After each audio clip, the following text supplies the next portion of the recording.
안녕하세요. 부산부동산 수입니다. 11월 15일 일일 브리핑 해보도록 하겠습니다. 언론에서 금리 내린다고 난리 법석이에요. 올 연초부터 금리 내린다는 대로 내렸으면 지금은 아마 제로금리 아니었을까요? 자, 어제 이야기 다시 가지고 와봅니다. 교보증권 이야기. 최고 50%까지 하방 압력을 받을 수 있다라는 이야기. 그 이야기의 근간은 어디에서 시작되느냐? 금리 2.1% 정도 수준이던 것이 지금 4.6% 수준으로 금리가 껑충 뛰어오른다고 생각해 보세요. 근데 아직도 낮은 금리에 적용을 받고 있는 사람들이 있어요. 이 사람들 이거 적용 다 받지도 않았어요. 고금리에서 버텨낼 수 있는 사람들 아직 옥석이 다 가려지지도 않았어요. 자, 그 이야기는 어디서 나오느냐? 주택담보대출 신규 취급액 기준. 네, 굉장히 낮은 시절이 있었습니다. 2.5%, 네, 2.5% 수준인 사람들도 있었어요. 이렇게 낮은 금리 혹은 3% 이하로, 지금 몇 %죠? 지금 대출 받으려면 뭐 4.5% 수준이거든요. 4.5%예요. 뭐 3%대까지 3% 그 아래에서 대출 받은 사람들, 네, 이 구간에 있던 사람, 2018년도에 5년 고정 이후 변동. 그러면 2023년 9월이죠. 올 가을이에요. 지금 여기에서 3%대로 대출 받았던 사람들 지금 갱신하면 5% 달라 그래요. 이 사람들의 위기가 본격화되어서 나타납니다. 3년 고정 혹은 5년 고정으로 대출 받았던 사람들, 2018년도 사람들 지금 올해 순차적으로 영향받아요. 그럼 2024년이 되면 2019년도에 2.5% 수준 대출 받았던 사람 5%입니다. 5%. 이거 바로 적용받아요. 근데 이것만 적용받으면 문제가 안 돼요. 더 큰 문제는 무엇이냐? 이렇게 갱신하는 상황에 DSR 예외를 두는 규정이 올해 있었어요. 그게 사라진다고 했어요. 이자 부담이 2배로 높아지면은 원리금 상환 비용이 훨씬 더 높아집니다. 그 말인즉슨 DSR 비율이 껑충 뛰어버립니다. 일부 상환하는 이야기 나올지도 몰라요. 전체자금 대출 DSR 우회해줬던 것들도 지금 제끼니 많이 이야기가 나오죠. 소비를 안 해요. 여기서 보시면 아시잖아요. 이자 50만원 갚던 것을 115만원 갚고 있어요. 2배예요. 50만. 말이 50만원이지. 이자 100만원 받고 있던 사람은 그럼 어떻게 되나요? 200만원 갚아야 돼요. 한 달에 100만원씩 더 나가게 돼요. 오늘 코픽스 금리가 3.97%로 나왔습니다. 당장 변동대출로 받았던 사람들 요거 대출 이자 바로 올라갑니다. 0.15% 올랐거든요. 바로 적용됩니다. 금리 오르는 거 끝났는 것 같나요? 네, CME 패드워치. 네, 패드워치 보면 나오죠. 내년 3월 24일까지, 3월 20일 날 할 때까지는 연준 현행 동결입니다. 현행 동결 우세가 전망이 우세합니다. 그럼 언제 떨어질 걸로 예상하느냐? 그것이 5월달이란 이야기가 있어요. 혹은 6월달이 될 수도 있고 7월달이 될 수도 있고 그 경제 상황에 따라서 바뀌는데 여기를 보면 크게 어긋나진 않거든요. 요 확률이. 근데 벌써부터 내일부터 당장 금리 떨어질 것처럼 언론에서 대서특필해서 아침부터 나왔어요. 왜? 간밤에 미국 물가지수 이게 발표되면서 그렇게 나왔거든요. 근데 현실은 다르더라. 우리 앞에 있는 현실은, 눈앞에 있는 현실은 코픽스 금리가 올해 들어서 가장 큰 폭으로 상승하는 모습을 본 것이 오늘이었어요. 그러면 실제 우리가 대출금리 적용받는 건 뭔가요? 지금 이 코픽스 금리가 당장 영향을 주거든요. 그런데 언론에서는 이거 오른 뉴스가 나올까봐 아침부터 그렇게 떠들어댔는지도 모르겠어요. 사실상 기존 대출자들 부담이 잔액 기준으로 보면 노란색 선입니다. 노란색 기준. 기존 대출자들은 금리 2.8%밖에 부담이 안 됐어요. 지금은 거의 4.5%거든요. 기존 대출자들 몽땅 은행의 주담대가 800조 정도라고 하죠. 신규 대출 안 받아도 돼. 이 금리만 올리면 되거든요. 2.8%에 해당하던 사람들이 4.5%. 대략 1.7% 이자 비용이 부담이 증가한다고 해볼게요. 그럼 얼마인가요? 8조, 6조, 14조, 한 15조 정도. 시장에서 신나게 사람들이 돈을 써야 될 15조라는 돈이 은행으로 고스란히 들어가요. 근데 사람들이 주담대만 받나요? 신용대출, 마이너스 통장, 사업자 대출, 온갖 걸 다 해요. 은행은 휘파람을 불고 있어요. 정부 압박에 괴로워하는 척 하면서 뒤로는 휘파람을 불고 있어요. 자영업자들만 정말 노답인 상황으로 갑니다. 나라에서 물가 잡아줄 것 같나요? 아니죠. 네, 좋아요 눌러주시고요. 자, 매도 물량은 53,000개. 이제 요 공식대로, 네, 화수, 목, 금, 오늘 수요일이었죠? 네, 증가하고 감소하고 요 모습, 요 정상적인 패턴으로 이제 돌아오지 않을까 싶습니다. 전세 물량, 전세 거래가 많지만 전세 물량도 많더라. 어느 곳이 먼저 비게 될까? 신축, 젊은 사람들 돈 많이 들어가도 신축에 들어가더라고요. 이자 비용 부담스러워도 신축에 들어가요. 이것저것 젊은 사람들을 위한 대출도 제법 있어요. 낮은 금리 신축으로 들어가요. 오히려 구축이 더 힘들어집니다. 전세 빼기가. 그렇다고 인테리어 뭐 시원하게 한번 해가지고 한 30평 되면은 인테리어 비용 한 5천만 원 들여가지고 시원하게 해가지고 세입자 받으려고 해도 좀 한계가 있습니다. 네, 인테리어 빨 5천만 원 들여가지고 해도 한 5년 지나면은 했는 태도 별로 안 납니다. 네. 그때 유행이 또 바뀌니까요. 돈 꼬라박고 이것저것 하면은 나중에 집 할 거 생각하면은 내가 인테리어에 쏟아부은 돈이 얼만데 이 생각하면 아까워서 가격을 자꾸 높게 만들어 놓게 되고 다른 아파트들과 경쟁력이 상대적으로 떨어질 수밖에 없는 그런 상황으로 갈 수도 있어요. 그래서 시간이 지나면 이 구축들은 정말 힘들어지는구나.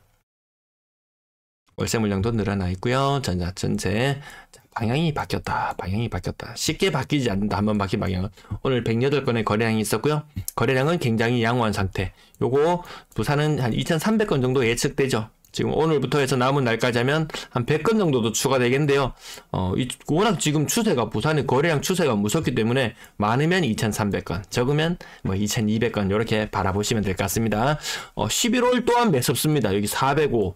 지난달 같은 날 견주어 봤을 때 굉장해요. 난 정말 뭐 이거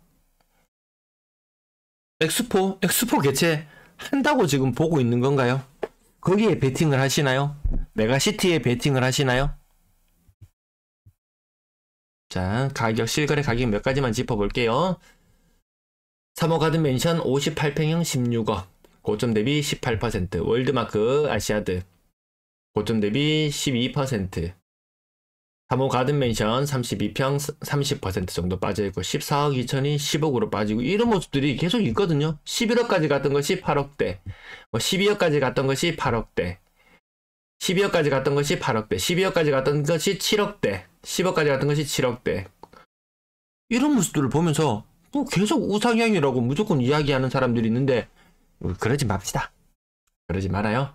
그리고 부쩍 집이 안 팔리는지 제 게시판에 와서 계속 집 사라는 글들이 요즘 부쩍 많이 늘었어요. 여러분들도 그 댓글창의 그 뉘앙스나 이런 것들을 보면서 또 시장의 분위기를 알 수 있거든요. 부쩍 집 사라고 많이 하더라고요. 그럼 저는 항상 댓글을 남겨드려요. 아주 친절하게 댓글을 남겨드려요. 제가 이 하락론자들 아무도 집 못 사게 막아 놓을 테니까 님이 조용히 많이 사시라고 그렇게 제가 일러드립니다. 네. 많이 사주셔도 괜찮습니다. 네. 자, 밑으로 가격. 네, 오늘 6억 이상 거래도 제법 보입니다. 근데 한창 때 8억 이상 갔던 7, 8억씩 다 호령했던 것들이 지금 6억대 한 2억씩은 다 빠져있는 모습들. 지금 6억짜리 매매 가격 보시면 한때 8억에 거의 다 근접했던 것들. 네, 그런 것들이 지금 6억대. 한 방에 2억이에요. 한 방에 2억. 그래도 팔고 싶어 하는 사람들이 더 많습니다. 사고 싶어 하는 사람보다 팔고 싶어 하는 사람이 더 많아요. 매물 증가하는 모습 보면 아시잖아요. 자, 엑스포 계속 팔면서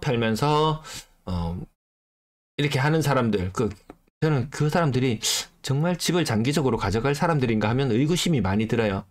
보통 정반대의 움직임을 보여요. 싸게 사고 싶어 하는 사람은 떨어진다고 이야기할 것이고, 팔고 싶어 하는 사람은 오른다고 이야기할 것이고, 그 역의 전략을 펼치는 사람도 있을 것이고, 시장에는 참으로 다양한 사람들이 많이 있으니까요. 주대 있게 움직이면 될 것 같습니다. 네. 자, 4억대 아파트들. 요거 지금 돈버 사이트보다 요즘에는 아파트 투미 사이트가 더 잘 나와요. 그 아파트 사이트, 투미 사이트가 지금 좀 오류가 있어가지고 지금 다 안 되고 있는데요. 제가 거기에 나오는 대로 그게 왜 좋아졌냐면 요 뭐 30% 빠지는 거 수두룩합니다. 네. 어떤 점이 좋아졌냐면은 아파트 투미, 아파트 실거래가, 부산. 자, 근데 요게 금액수는 정렬이 안 돼요. 정말 지방차별 정말 심각합니다. 네, 아파트 실거래가에서 서울특별시 하죠? 금액수를 누르잖아요? 그럼 이 금액수는 별로 정렬이 돼요. 근데 서울도 요즘 들어서 갑자기 부쩍 많이 빠지는 거래들도 나옵니다. 뭐 찐으로 있지만 그 아래쪽으로 뭐 고점 대비 25%, 17%, 뭐 24%, 수도권 회복이 굉장히 좋았었거든요. 79%, 79, 80%, 25%, 30% 이상 빠지는 것도 보이고요. 요 가격대, 무리하게 영끌해서 들어갈 수 있을 만한 가격대에 있는 물건들이 뭐 30% 정도 빠지는 것들이 띄엄띄엄 나오고 있어요. 띄엄띄엄 나옵니다. 예. 반등도 좋았지만 또 하락도 매섭더라는 이야기가 있죠. 서울은 요게 잘 되어 있어요. 근데 요게 부산 지역 그 외의 지역들 서울 빼고는 전부 다 오류예요. 예. 그래서 요게 금액순으로 정렬이 안 되는 관계로 요 사이트를 이용하고 있지 않는데 정렬되는 대로 요 사이트를 이용하려고 합니다. 여기 더 많이 좋아졌어요. 해수동 또 한번 짚어볼까요? 동래구 한번 볼까요? 동래구 금액순으로 한번 봅시다. 앞자리가 6자죠. 6자. 요건 7자지만 제일 비싸게 거래되는 두 개가 30% 이상 하락된 거래예요. 요즘에 여기 아파트 투미가 요 평수까지 같이 추가가 되었어요. 그전에 없던 것들이. 고점 대비 견주어 볼 수도 있고 가장 보기가 좋습니다. 자, 동래구 봤으면 또 수영구도 한번 보겠습니다. 수영구도 금액순으로 한번 볼게요. 25%, 24%, 28%, 39% 이렇습니다. 가격이. 그 다음에 해운대구까지 짚어보면 뭐 부산 다 봤다고 해도 되겠습니까? 네. 고점 대비 18%, 29%, 32%, 18%, 11%, 27%, 22%, 32%, 36% 요건 직거래였네요. 네. 요렇게 보시면은 평균적으로 그전에는 제가 26% 빠진다고 말씀드렸는데 이제 한 27% 빠진다고 얘기해도 되겠죠. 그럼 거래량이 왜 이렇게 많겠냐 자꾸 의구심이 듭니다. 의구심이 자꾸 몽글몽글 샘솟습니다. 왜 많을까? 부산 실거래 지수가 답이 아닐까 싶습니다. 실거래 지수가 다른 데는 다 플러스를 구경했는데 부산은 아직 플러스를 구경을 못했단 말이죠. 그러니까 사람들이 야 부산은 오르면 이제 부산이 오를 차례다 라고 이렇게 생각하는지도 모르겠어요. 근데 고점 대비 기준으로 부산이 마이너스 27%, 대구가 마이너스 29%. 이게 시장 분위기거든요. 실거래 지수하고 무관하게 부산이 대구보다 더 많이 반등했어요. 대구보다 고점 대비 덜 떨어졌어요. 그래서 요런데 일부 착시 효과도 있고 엑스포도 있고 메가시티도 있고 선거를 앞두니까 여러 가지가 많이 있지 싶어요. 근데 올해 거래량을 봤을 때 작년 기준으로 볼게요. 갈색선을 다시 한번 회상해 보신다면 대선의 기대감 3개월을 가지를 못했다. 조정 대상 지역 해제했을 때 그 효과가 2개월도 채 가지 못했다. 무슨 이벤트가 있었을 때 가지를 못해요. 엑스포 이슈 얼마나 갈까요? 좀 불투명하죠. 예, 된다고 저는 안 될 확률이 더 높다고 언론을 통해서 보면 안 될 확률이 더 높다고 보이는데 된다 손 치더라도 그 효과가 얼마나 갈 것인가 의구심이 계속 샘솟습니다. 이벤트가 의미가 없더라. 돈을 풀어야 되는데 아마 또 오늘 충격적인 뉴스가 있었는데 제가 그걸 안 가지고 왔네요. 특례 보금자리론 작년에 뭐 39점 몇 조에서 그 몇 조 더 추가돼서 41.6조인가 풀렸다고 했어요. 요건 중요한 뉴스입니다. 근데 내년에 이 특례라는 이름으로 나오는 것들, 디딤돌, 보금자리 이런 것들 있죠. 여러 가지 있죠. 걔들 60% 예산 삭감한대요. 이거 엄청 큰 뉴스예요. 저도 이게 뉴스 얼핏 캡처는 해놨습니다. 나중에 보여드리긴 할 거예요. 이게 정말 큰 뉴스입니다. 이거 정말 오늘 메인 뉴스인데, 근데 이것도 아직 확정은 아니에요. 확정은 아닌데 전 분야에서 예산을 줄이니까 얘를 줄일 수밖에 없더라. 왜? 얘가 가장 큰 주범이었거든요. 작년에 거래량 상승과 가격 상승의 가장 큰 주범이었거든요. 그로 인해서 대출자들의 빚은 더 늘어나고 이 상승 분위기가 싶어갖고 너도 나도 빚을 더 내버리니까 소비가 완전히 폭망. 차도 안 사요. 차도 안 삽니다. 중고차 시장에 차 널렸답니다. 자, 6억 이상 거래 줄어드는 모습. 그나마 선방하고 있는 13%, 13%. 아니, 선방하고 있는데 언제 수준인가요? 작년 11월, 12월, 올해 1월 달, 그 수준입니다. 그 수준으로 지금 떨어진 거예요, 비중이. 다음 달에 아직까지 거래 중이지만 이 수준으로 떨어진다면 정말 22년도에 아주 안 좋던 분위기, 그 분위기하고 비슷하게 흘러갈지도 모르겠어요. 분양권 거래량 8건 있었고요. 근래 들어서 직거래 비율이 높아지기 시작하더라. 전세 거래량은 9월달에는 저조했지만 10월달에는 양호한 흐름. 그렇다고 월세를 져버리고 무조건 다 전세로 가느냐? 아닙니다. 요 비중은 1.5% 역대 가장 낮은 수준. 물론 작년이 너무 낮아진 경우가 있었죠. 그 정도, 그 작년 제외하고 지금 전세 가장 낮은 수준입니다. 여전히 전세가는 평균 2억 3천 정도 수준을 유지하고 있고요. 네, 월세 거래량도 9월 달에는 뭔가 임대가 저조했지만 10월 달에는 양호한 흐름을 보여주고 있습니다.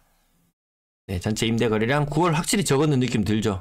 지금 아직까지 거래 일수가 좀 남았거든요. 요거 한 400건 정도도 신고되고 기간이 지나고 나면 한 20% 정도 나중에 최종적으로 거래량이 좀 더 늘어납니다. 네, 시청 감사합니다.